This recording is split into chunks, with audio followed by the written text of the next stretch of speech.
On day one, no one you know is sick. It feels like a normal day. It may stay like this for a long, long time until one day a few people you know are sick. And suddenly, a few days later, you're going to see everyone is sick.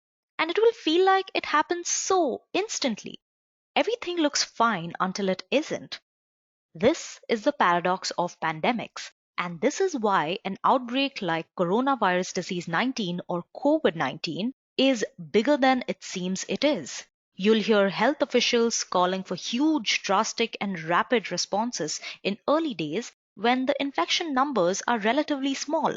Some people will tell you these actions are overreactions. Sports teams will not be playing at all, huge gatherings and festivals will be cancelled, schools will close and so will offices, on field operations are going to completely shut down, the government will tell you to avoid personal contact, media sensationalism.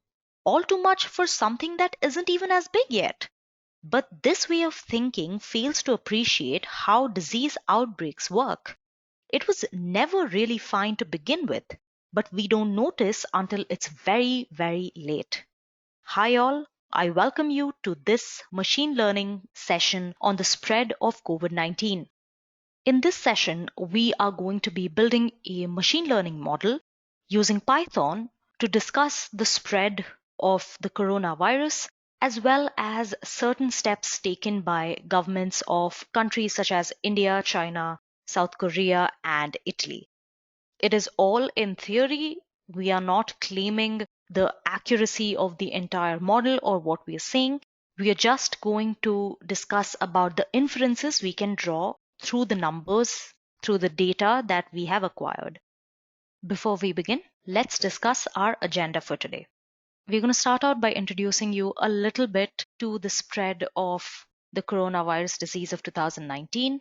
And then we're going to move on straight to our Colab notebook, and we are going to execute an entire machine learning model discussing the outbreak, its impact on different countries, where does India stand in this outbreak, and finally discuss a few solutions.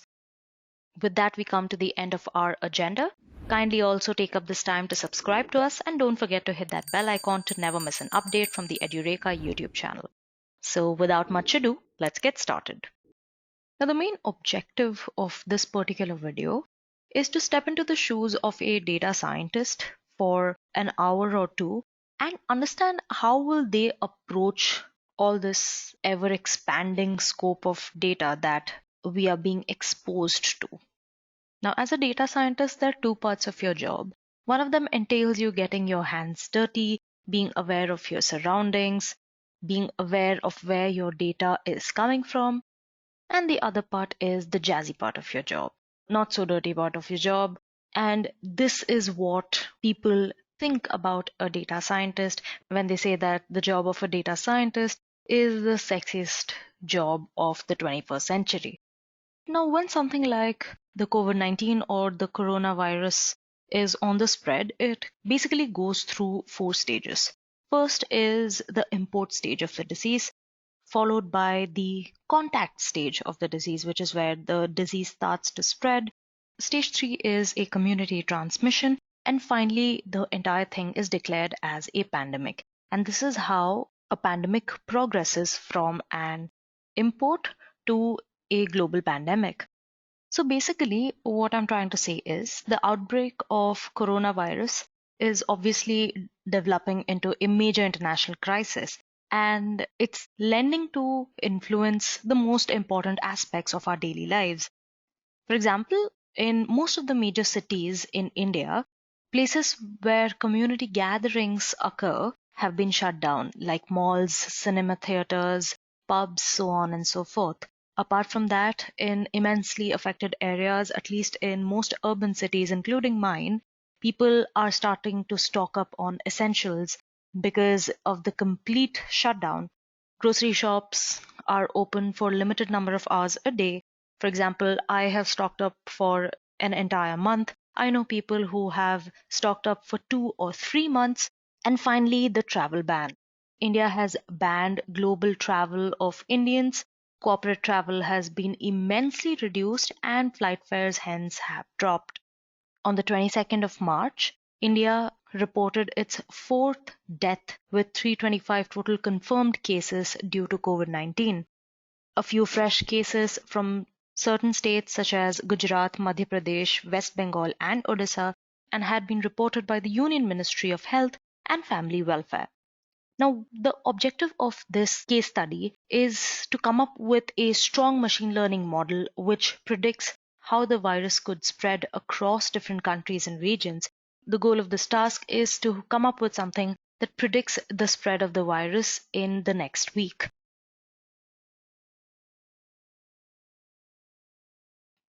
So let's move on with our model. So this is what the model looks like. It has been written in Jupyter and it's been executed using Colab. All of the data sets that I'm using, I'm going to leave in the description box below so you can access it whenever you want. So here is our problem statement. Let me read this out quickly. Now it's the 25th of March and India has reported its ninth death with 562 total confirmed cases due to COVID-19. Fresh cases from Manipur, Bihar, Gujarat, and Madhya Pradesh have been reported by the Union Ministry of Health and Family Welfare. As the coronavirus outbreak continues to spread in this country, the question that we are all trying to answer is that will India be able to tackle this pandemic, or are we going to witness another case like Italy, South Korea, or Wuhan? Now, the objective here is to come up with a really strong model that predicts how the virus could spread across different countries and regions. And the goal of this task is to predict the spread of the virus in the next 7 days. Now, this objective has been broken down into certain tasks, the first of which is to analyze the present condition in India. As I had already mentioned, India is on the stage 2 of this pandemic progression, which is why the shutdown was important. Second, we have to find out similarities and differences between the trend in India and the trends during the same stages in Italy, South Korea, and Wuhan. We also have to explore worldwide data and keep ourselves updated. The data sets we have today are updated up to the 25th of March, which is 3 days old. And finally, we have to forecast the worldwide coronavirus disease of 2019 cases using Profit. Now to begin, we are going to be importing a few required libraries. The first one is Pandas, which is the library that we need if we are working with tabular datasets. Obviously, as you can see on the left, all our datasets are either Excel files or CSV files, which are all forms of tabular spreadsheets. Hence, we need Pandas to manipulate and analyze such data. Apart from that, we are also going to be importing certain visualization libraries.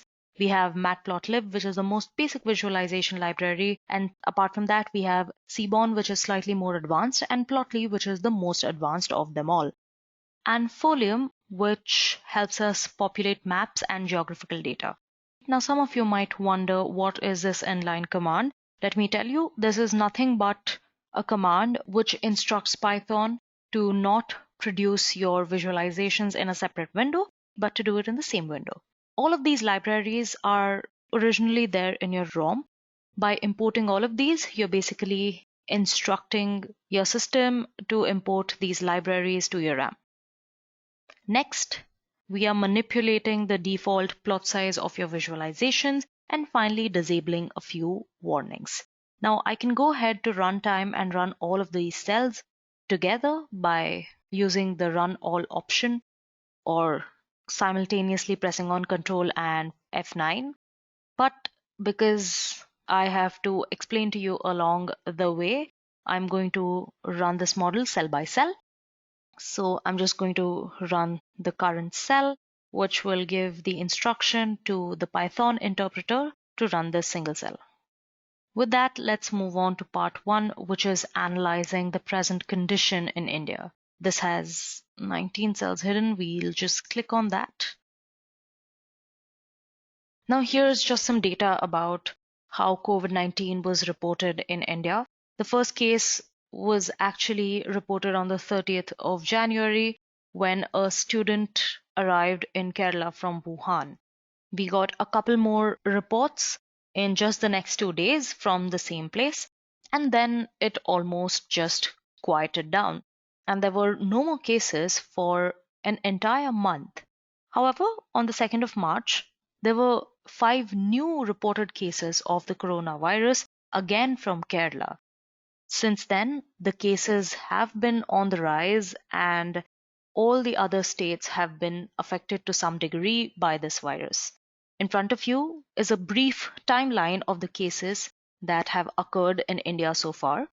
As you can see, the first case happened on the 30th of Jan. By the time it was 2nd of March, we had a total of 6 cases. In 2 more days, the cases went up to 32, and then to 50, 77, and currently we have crossed 550 cases. Now, this is the problem with a pandemic. Everything is fine until it's not. And because the rise of a pandemic is always exponential, we think of the problem as very minute till it reaches a significant stage, and then the increase is extremely quick. Now, there is a silly little riddle that you might have heard as a child about the germ and the slide. Or for some of you, it might also be the lily pad and the pond problem. But since I've heard it as the germ on the slide, I'm just going to put it up that way. So basically, the riddle goes like this. Now, there is a germ on the slide which has the property of replicating every day. So on day 1, if there's 1 germ, on day 2, there are 2. On day 3, there are 4, obviously. Now, in 60 days, the slide is completely covered. But when is the slide half covered? The answer is 59 days, but most of you already might know that. But have you ever wondered, when do the germs cover merely 1% of the slide? It would shock you to know that the day does not come until the 54th day, which means it goes from a mere 1% to 100% in less than 7 days. And this is called exponential growth. The growth of pandemics is kind of like this. It grows extremely fast once it's reached a significant point, and before that, it's almost unnoticeable. Now, this obviously can't go on forever. This virus cannot infect everybody because eventually it will stop finding people that it can infect. And hence, after a sharp uprise, the growth is going to slow down. Such a curve is known as a sigmoid. This is called logistic growth, and the curve you see in front of you is known as a sigmoid. Now, every point on the sigmoid is going to tell us the number of cases for a given day. But if you find out the slope at any given point of this sigmoid, it is going to show you how many new cases are there on a daily basis. And it makes a lot of sense, right? Right in the beginning, you don't have that many cases. Then suddenly you have a lot of cases for a given amount of time. And in the end, it all flattens out and cases reduce. And if you've taken calculus in your higher classes, you'd know that by taking the slopes of the curve, you're going to come up with something like this, which is what every government is worried about. This might overwhelm our healthcare system, which is the amount of resources that we have to save the number of people. All we have to do is flatten the curve so we can delay this entire process of the spread of the pandemic, and we can bring the curve of the spread of the disease below the resources line to cause minimum number of deaths. And the only way we can do that is by reducing community transmission, which brings me to my next cell. The recent COVID-19 cases in India and the Prime Minister's speech on the 24th of March. Now, most of you might be aware of this. Like a lot of countries, the Indian government declared a 3-week nationwide lockdown starting midnight Tuesday, explaining that it was the only way of breaking the COVID-19 infection cycle. The citizens were told to stay inside of their homes for 21 days to reduce the transfer of this virus. And the government also issued a notification That said, all essential services will remain open and crucial commodities and medicines would be available, so as to stop people from panic buying and overcrowding shops at that one night. Banks, ATMs, petrol stations, hospitals, and grocery shops will continue to function. However, all transport services, air, rail, and roadways will be suspended until the 14th of April. Now, the next thing we're going to do is that we are going to be reading the data sets. Okay. So first we are going to read our Excel file and create a data frame using pandas. Remember, I had told you if it's got anything to do with tabular data, we are going to be using pandas. And if you have a doubt on where we have procured this data from, all of the data sets have been taken from the government official website, and the time series data sets have been scraped from Johns Hopkins University's updated Git. So what I'm going to do is I'm going to be reading the data sets and creating a data frame. All right. And now you have the name of the state, total confirmed cases of Indian nationals, total confirmed cases of foreign nationals, and people who have recovered, and death cases. Next, again, we are going to read another Excel sheet which has the Indian coordinates. Again, you can procure the latitude and longitude of all the cities. It has been recorded, put in a spreadsheet, and you can get it from the government official website.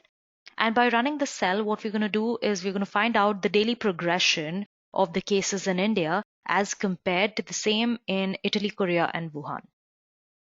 Now, this module is divided into several subsections, and the first of them is focused on understanding where we are right now. What is the situation in our country and what is the situation globally right now? Yes? So currently, we have the total number of confirmed cases of Indian nationals and foreign nationals, and the number cases of recoveries and deaths. Now, what we are going to do is we are going to find out the total number of cases that have been confirmed with the Indian nationals and foreign nationals combined as statistic. So I'm just going to run this. Okay. So here you have the answer. The total number of confirmed cases in India as of 22nd March 2020 was 562 cases. And then finally, we are going to highlight our data frame using a gradient background, as you can see right here. All right. Now, what do we get to know? Obviously, you can realize that the darker the red is in each of these cells, the more the number of fatalities are. That is one thing. We can also see that Kerala has the largest number of confirmed cases with 109 cases, immediately followed by Maharashtra at 101 and Karnataka at 41. The least number of cases is in Chhattisgarh. We have Manipur and Mizoram and Puducherry with one case each. Kerala currently is at 109 cases. However, the number of deaths is still zero. The death count till now is at 9 people as of 25th of March 2020. Moving on.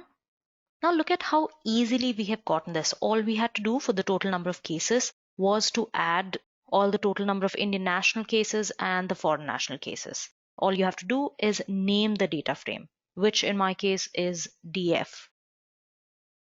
Before this, we did not have an additive measure. Here, along with having an additive measure which gives you a total number of cases, we have also colored each cell according to the fatality rate. And it's honestly not that hard. It's just like one extra line in your code, and that is it. So next, what I'm interested in knowing is the number of cases that have been affected in different states and union territories. Like previously, in our previous table, you can see the total number of cases here, the total number of recoveries and deaths. But right now, what we want to do is we want to look at the number of cases of affected people in states and union territories. So we do not want to know the number of people that have passed away. We do not want to know the number of people that have recovered. We only want to know the number of people that have been hospitalized at the moment. So I'm going to subtract the total number of deaths and cured and only going to pick out the total number of active cases. And then we're going to obviously sum them all and print it separately. Okay. So right now we know that the total number of active cases, subtracting the total number of deaths and the total number of people that have recovered, currently we have 512 active cases in India. Further, what we did was we grouped the states and union territories and we sorted them by the value of their total active cases. So again, as you see, we have Kerala, Maharashtra, and Karnataka as our 1, 2, 3. And this df dot group by, this group by function is basically like your pivot function if you have ever worked with Excel or say Power BI. This is like your pivot function. It turns wide format tables to long format tables. And finally, we added the same gradient background because Kerala has the maximum number of cases. You can see it's a very, very deep red, immediately followed by Maharashtra. Then we have a couple of peaches. And in the end, we have Manipur, Mizoram, Chhattisgarh, and Puducherry, which are completely white. Now, basically, we're going to try to understand the data from a different standpoint. This time, maybe visualizing it over a geographical map. Now remember back in the first cell how we had imported a library known as Folium. Basically, we are going to use this particular library to populate a geographical map.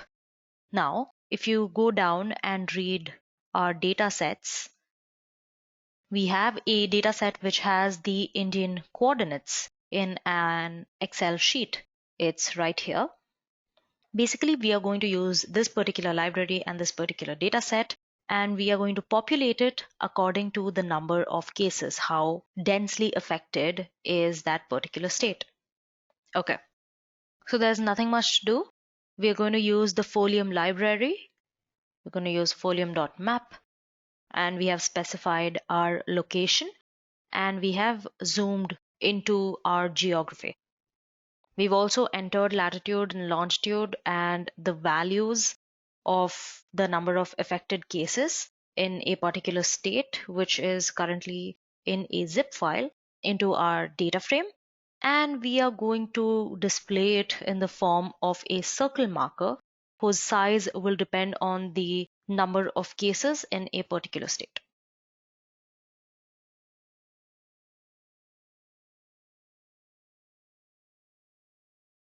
So we have this map where you can see that Maharashtra has a really big circle, so does Kerala, and we have a couple of big circles in the North India as well. East is somehow less affected by this, as we had seen in our table before. Okay, let me just bring this here. Yeah, much better. Now, there are a couple of other ways as well to read into this situation.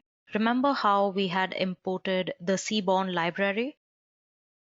Here, basically, we are using Seaborn for visualization, where we are going to plot a couple of bar plots showing the total number of cases per state as well as the total number of cured cases. We are going to show the total number of cases in pink and the cured cases in green. So from this, you can see that Kerala is the highest number of cases, immediately followed by Karnataka. You can also deduce from this that Kerala, despite having the maximum number of cases, also has more amount of recoveries from Maharashtra, which brings us to a conclusion that the net percentage of affected people are actually lesser in Kerala than that of Maharashtra. And then you have Karnataka, Telangana, Uttar Pradesh seems to have cured quite a lot of people, and so has Haryana. But then their counts were also comparatively way lower than Kerala and Maharashtra. Now that we've understood where we are as a country in this entire pandemic, let's try and understand the trend of the rise of coronavirus. Again, to remind you, in the first cell of this particular model, we had also imported something known as Plotly, which I had said then is an advanced visualization library. So now it's time that we use it. Now, the great thing about Plotly is that it is not just a static graph like the ones we have witnessed before. It is also a very interactive graph, which is why we are using it in this section. Let me run this so I can show you. All right. Now we have gotten two graphs. Let me take the time to explain to you one by one what these graphs are. The first graph basically intends to show you the rise of COVID-19 cases in India.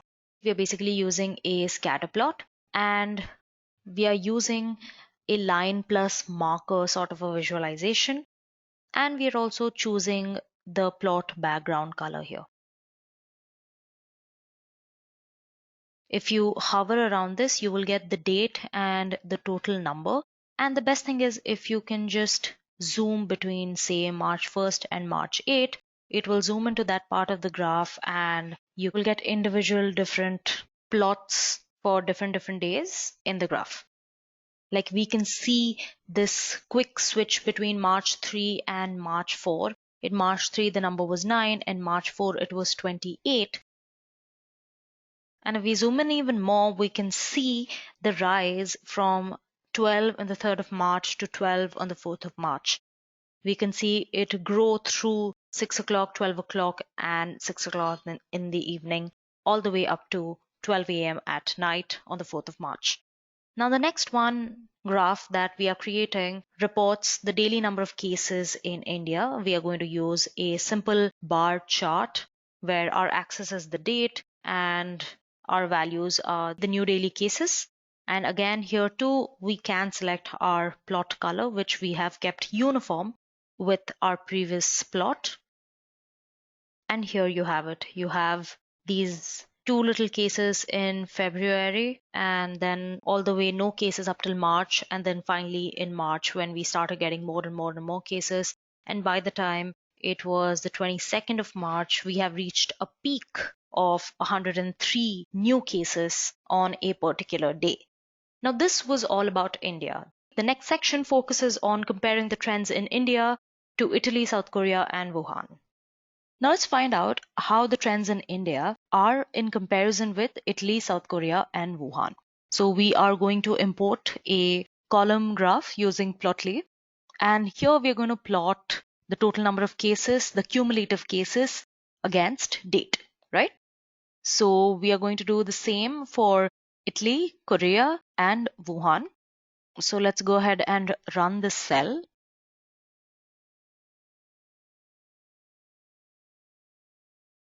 Okay.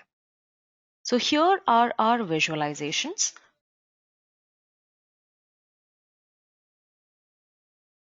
So first, I'm going to talk about India as well as Italy.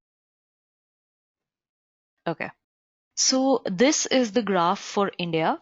As you can see, it is an exponential graph, which has taken a hit since the 3rd and 4th of March, especially the 4th of March, which we had seen in the graph before. A very similar graph is that of Italy. If we just bring it a little lower, this is the graph for confirmed cases in Italy. And again, you can see a sharp exponential increase in this graph after the 3rd and 4th of March. But it is very even in Italy. You can't see any breaks or kinks in the graph, unlike India's. And as you can see, as of now, there are 69,000 cases in Italy right now. Now, this has happened because Italy took too much time to do what we are doing right now. If I can just bring back India's graph, right now we are at 562 cases. Our graph is scaled out because the number of cases is low, but you can see the pattern remains the same. We on our second stage, which is of community transmission, have already got into lockdown, which took Italy a lot of time to recognize the pattern and then go into a state of lockdown. We have already practiced quarantine on our second stage. which is why now, if you can see towards the end of the graph, it has actually started to flatten. The growth from March of 23rd to March of 25th hasn't been as steep as it is between March 22 and 23 and March 21 and 22, right? In Italy, the curve still hasn't started to flatten out even after 69,000 deaths. But let's talk about the two more interesting cases. First, let's talk about South Korea. Let me just bring in. As you can see, remember we had discussed the sigmoid graph, the sigmoid curve, which shows logistic growth in a certain parameter. South Korea has started to completely become a sigmoid curve since the 7th of March. And the reason is that since the beginning of March, South Korea had actually started extensive testing. Anybody with even the mildest infection has been quarantined in this country, which is why they have successfully flattened out the curve almost. If you look at the last 3 days, March 22 to March 24, the increase in cases have been very minimal. And finally, we have Wuhan, we have China. As you can see, starting there was a steep rise between 12th of Feb and 13th of Feb, and it went on rising. Again, this is also following a sigmoid pattern, but it has successfully started to flatten out after 66,000, 67,000 on the 3rd of March. Now, that is because China has started to adopt some artificial intelligence models which has helped them diagnose people with flu on a very extensive scale. I hope all of you must have heard about a company called Baidu's. Now, they have come up with heat mapping on human bodies in China. This is machine learning at its best, guys. What the system does is it picks out people with mild temperatures straight out of the roads and sends them directly into testing.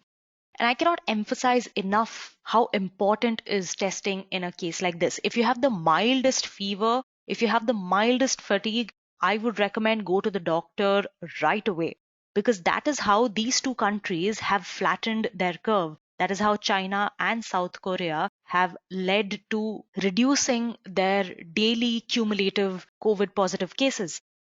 Now, this radiographic detection of temperature, that is basically the technology through which China is picking out people for testing, has become their solution to facing this pandemic.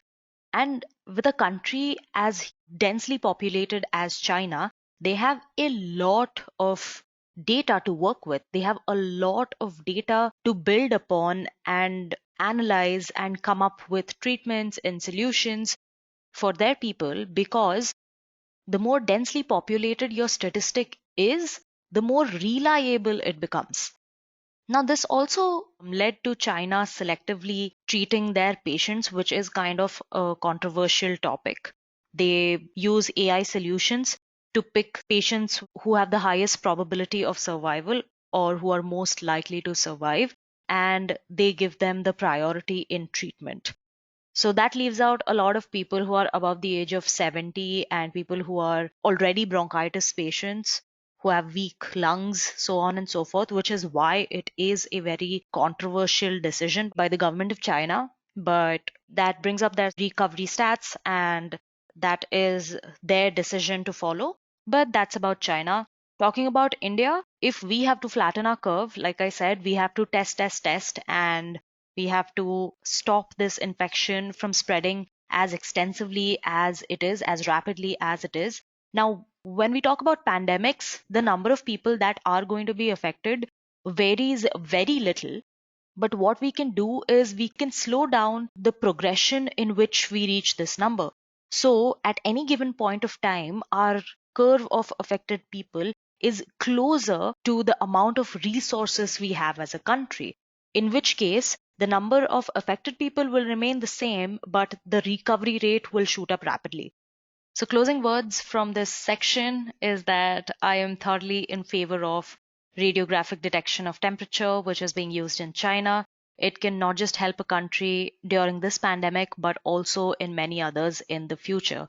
As a result, we have recent updates from Wuhan, which suggest that this Tuesday, China decided to lift the 3-month lockdown in the central Hubei province, which was on more than 56 million people, as the bus services began in Wuhan for the first time since the 23rd of January at 5:25 a.m. on Wednesday. And due to the massive improvement in their numbers, they are finally lifting the mass quarantine on Hubei's capital, Wuhan, on a population of over 11 million people.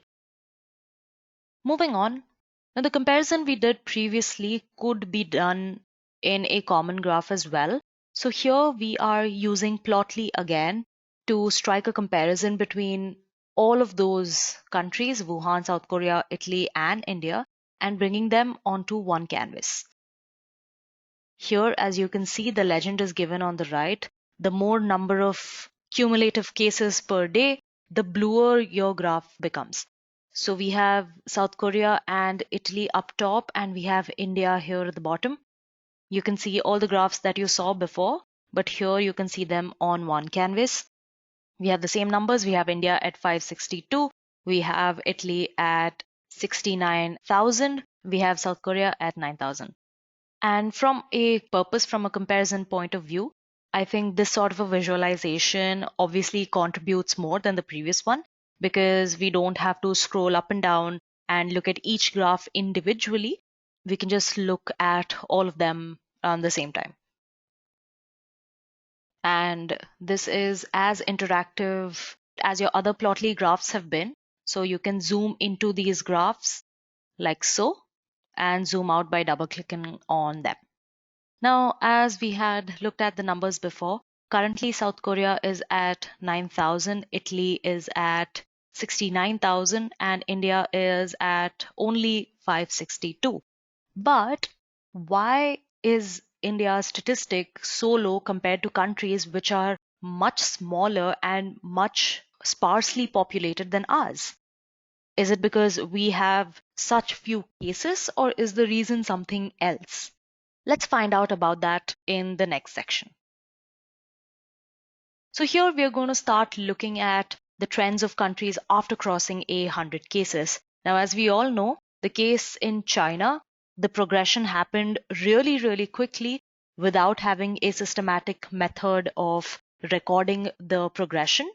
So we are not using the data for Wuhan. We are simply going to use the data for South Korea, Italy, and India. So for this particular trend, we are going to go ahead and add this column, which brings up the values for the days after surpassing 100 cases in each of these countries. We have this for Korea, we have this for Italy, and we have this for India as well. So let's run this cell and see. Okay, so now we have this graph. This bold blue line represents India, and then you have South Korea, this green line, and the red line is Italy. So as it shows in the graph, India is actually doing a much better job than Italy and South Korea when it comes to the spread of this pandemic.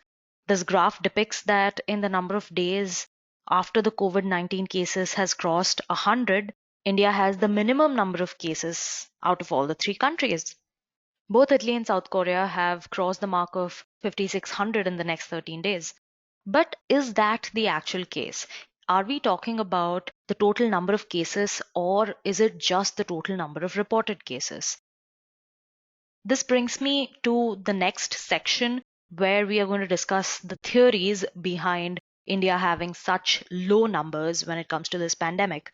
This is a news article I pulled off of the CNN website, and it discusses the fact that India is not testing enough to find out whether the total number of recorded cases is the actual total number of recorded cases or just the reported number of recorded cases. It is headlined very controversially as "Why is a densely populated country with more than a billion people testing so little?" Now, one of the theories by experts is that India is testing below scale because of being under-resourced and an uneven public health system, which could be swamped by patients. This further states that India could be buying up time to stock up on testing kits and add isolation and hospital beds. But the official assumption is that the disease has not spread in the community, as early evidence health authorities say 826 samples collected from patients suffering from acute respiratory diseases from 50 government hospitals across India between the 1st and 15th of March tested negative for coronavirus.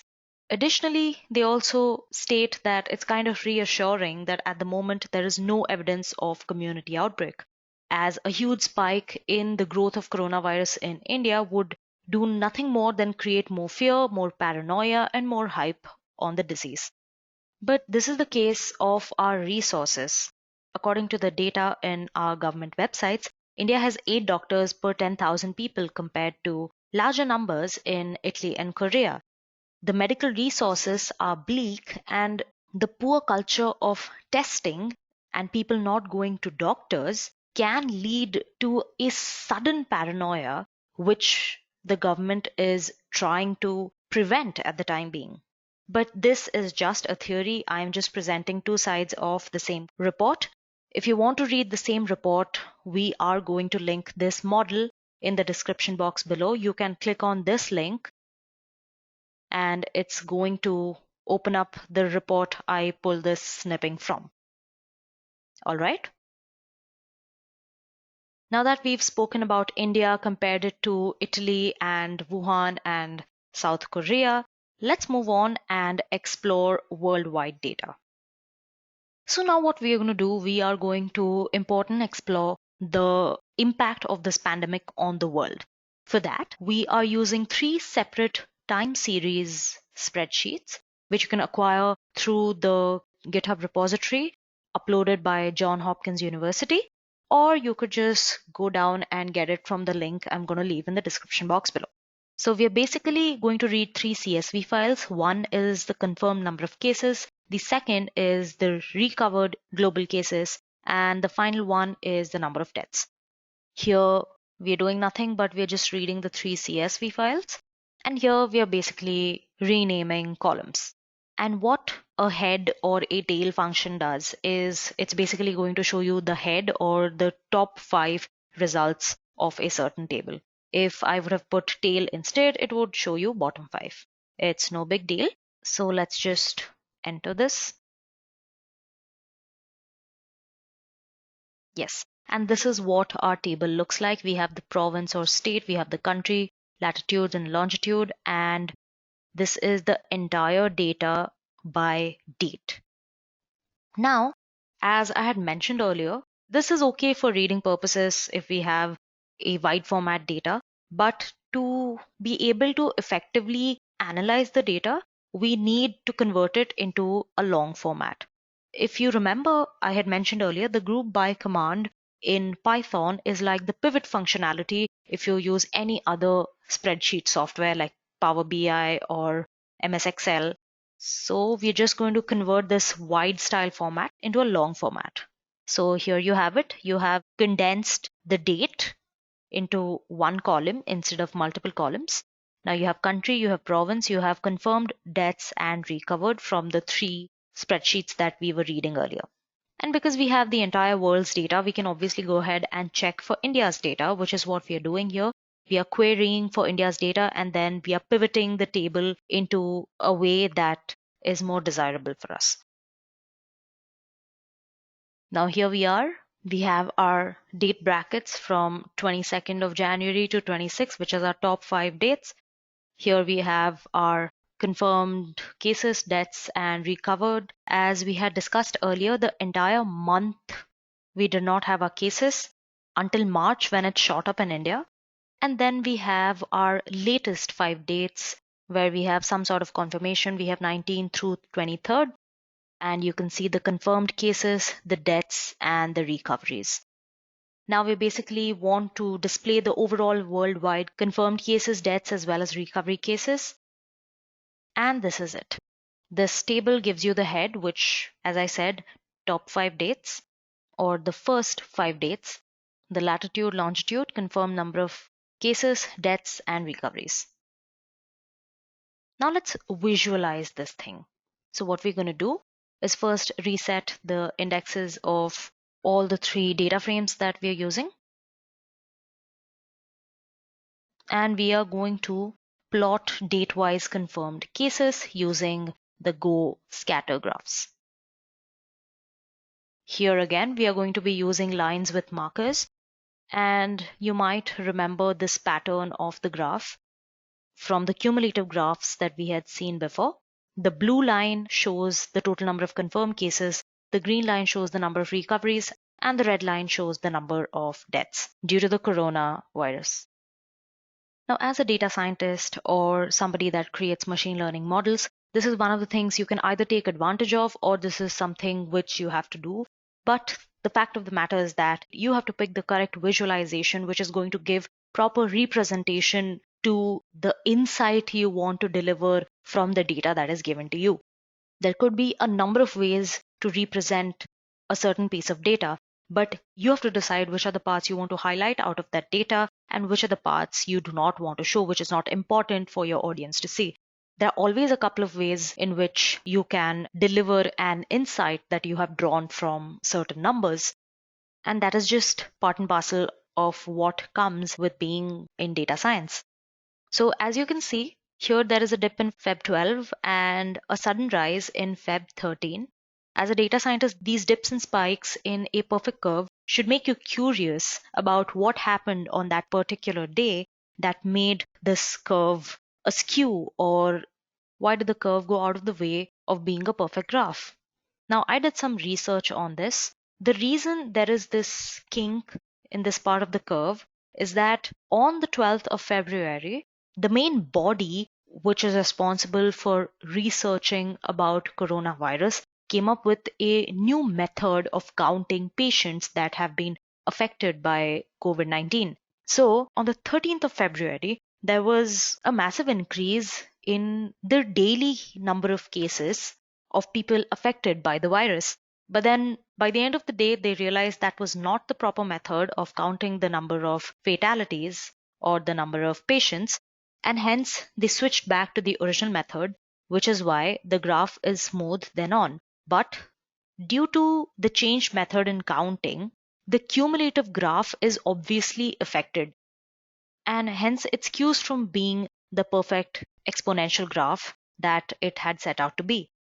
Now that we have learnt about India, we have learnt about India in comparison with Italy, South Korea, and Wuhan, and we have also explored through a worldwide data set. Let's move on to the final part, and honestly, the part I look forward to most in this particular model, which is the forecasting and prediction section. Now, for this, we are going to use an open source software called Profit, which is actually developed and released by Facebook's core data science team. Now, if you want to download it for R or Python, you can easily do so using cran or PyPy. We basically use Profit for forecasting time series based data on an additive model where nonlinear trends are fit with yearly, weekly, and daily seasonality. Now, in my experience, it actually works best with time series that have a really good seasonality to them.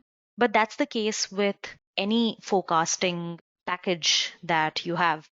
Now, the great part about Profit is that it is robust to missing data and shifts in the trend, and typically really handles outliers in the graph really, really well.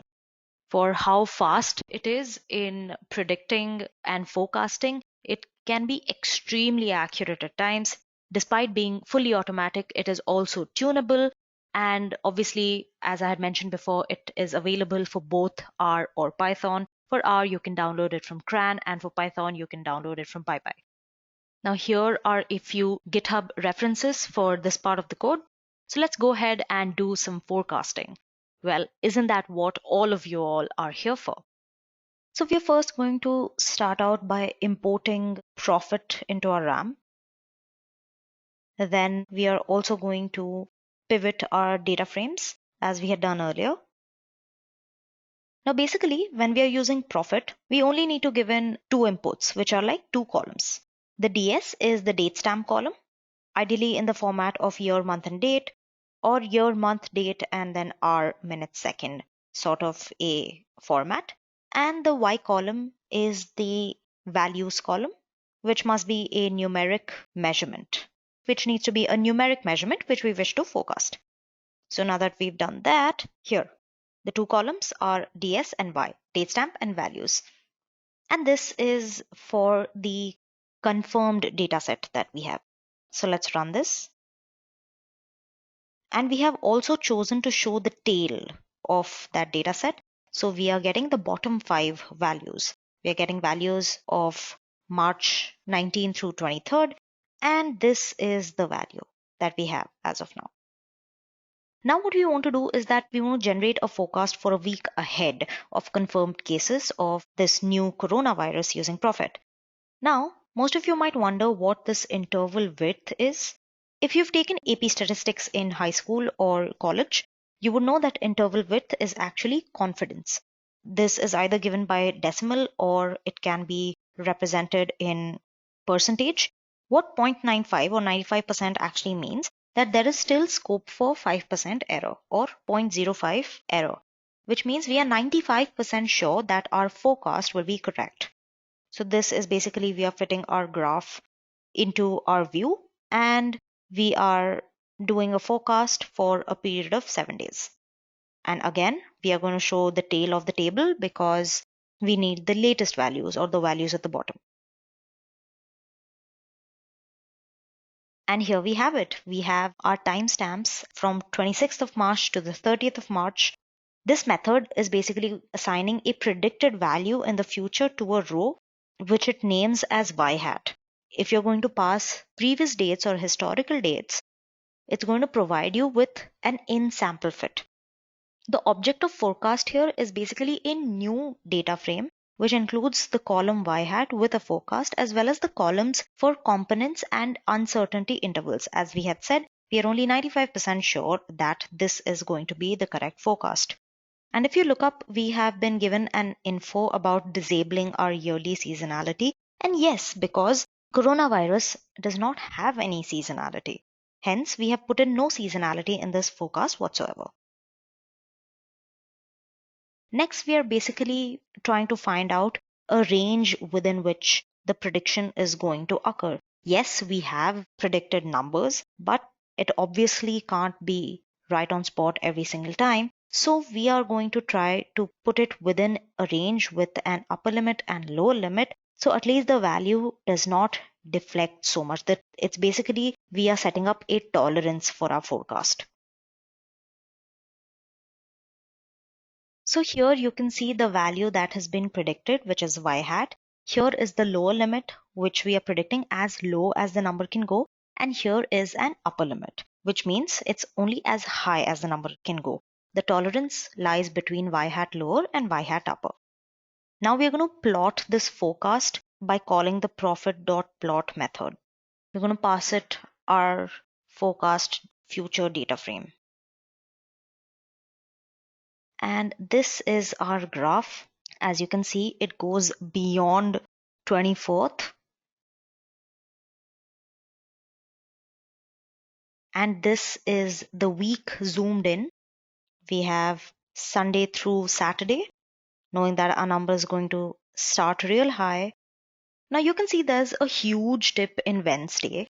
And that makes a lot of sense because there was a huge dip in the number of cases in China that particular day, which, as we all have realized through the model that we've been creating, has been a huge contributor to populating the affected crowd. And then it has grown up naturally. Now, another thing happened that Tuesday, which was the Janta curfew or the lockdown on the 22nd of March. Why do you think it was? Our Prime Minister announced a Janta curfew on Sunday, and from the 24th of March, there was a complete lockdown in the entire country. There was going to be no scheduled international commercial travel, and all the international flights had been called off. Luckily, all of that was for our own good, and it has greatly contributed to curb the situation of this virus in our country. But what do you guys think? Leave your answers in the comment section below and we'd be happy to reply to you. Now, moving on, let's try and forecast the worldwide deaths using the same base model.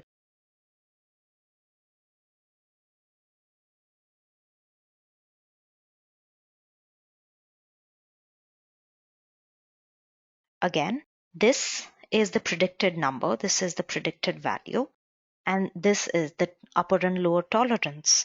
And if we plot this, the black dots are the original values and the blue line is the forecast value as you had seen before with the upper and lower tolerance.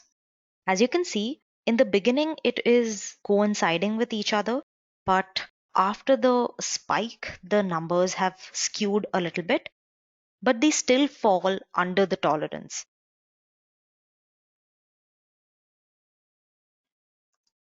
Now, according to this forecast, the number of deaths again come down from Tuesday through Thursday, and that is obviously because the number of confirmed cases is predicted to come down between those 3 days.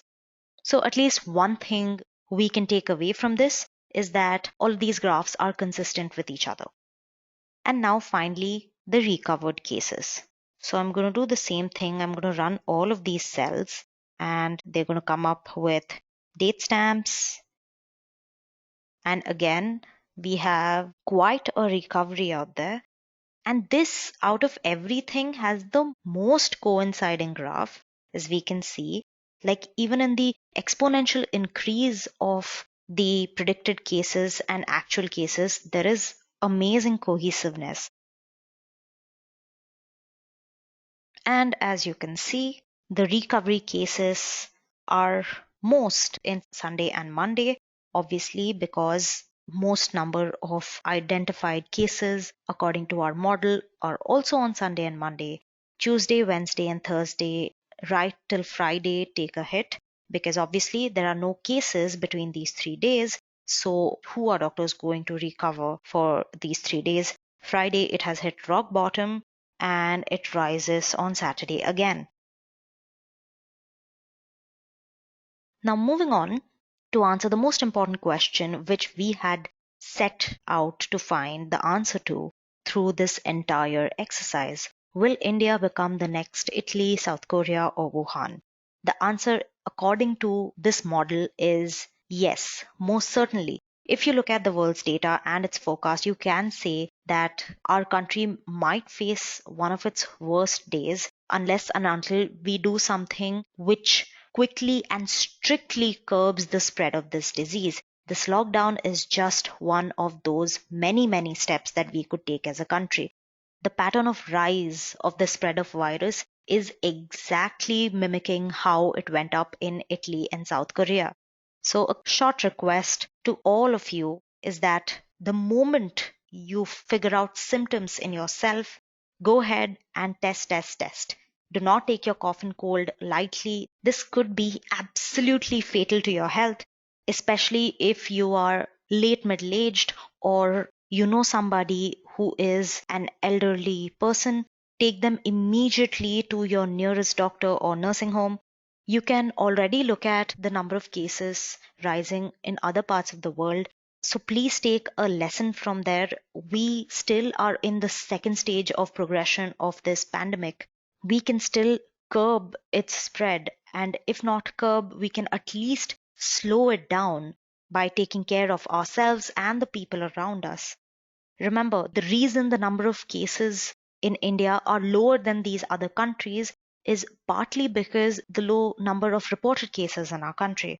Currently, we are an exponential contributor to the affected population of the world as well. Yes, the fatality has been predicted to be only 2% of the affected crowd, but the forecasted crowd to be affected by COVID-19 is said to be around 60% of the world's entire population, which means the 2% that we are taking so lightly is nearly 8 crore people. The Indian government's decision certainly confirms that there is something to worry about. So please stay indoors till the government asks you to do otherwise. This will definitely help curb the situation. It won't definitely stop the pandemic, but as I said, we can slow it down and hence reduce the number of deaths caused by this pandemic. Go and get a checkup if you're suffering from cough, cold, fever, or any discomfort in your lung. Take precautions, stay indoors, sanitize everything around you, and take this pandemic seriously. And on a much lighter note, if you want to utilize this time to your benefit, you can go ahead and acquire some skills in artificial intelligence and machine learning through Edureka's AI ML postgraduate program. And who knows, one day you may be saving the world with your machine learning model. I shall leave you with that thought. My name is Upasna. Thank you and have a great day. I hope you have enjoyed listening to this video. Please be kind enough to like it, and you can comment any of your doubts and queries, and we will reply them at the earliest. Do look out for more videos in our playlist and subscribe to Edureka channel to learn more. Happy learning!